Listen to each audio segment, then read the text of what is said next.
In today's video, I'm going to teach you how to fill a table with color in Google Docs.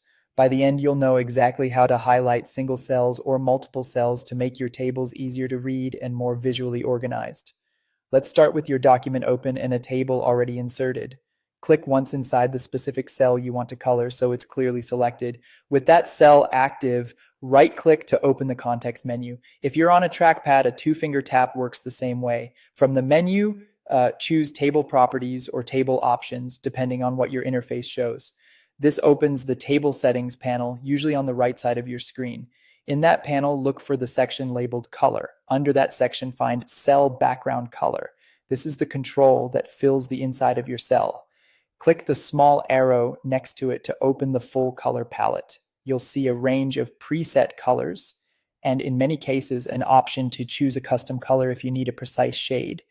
Go ahead and click a color you like. As soon as you select it, the cell will fill instantly, so you can see exactly how it looks in your document. If the text becomes hard to read, pick a lighter or darker shade to improve contrast. You can always change it again by reopening the same menu and trying a different color. And if you ever want to remove the fill completely, select the transparent or no fill option in the palette to get back to a plain cell. Now, if you want to color multiple cells at once, click and drag across the cells you want to highlight. You'll see the selection expand as you drag. With those cells selected, repeat the same process. Right-click, choose Table Properties or Table Options, go to the Color section and click Cell Background Color. Open the color palette and choose your shade.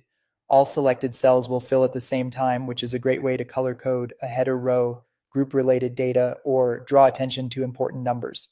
A few quick tips as you go.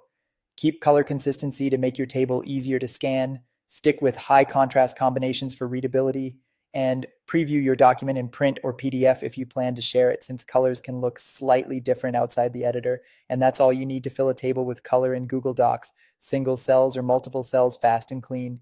Thanks for watching and happy formatting.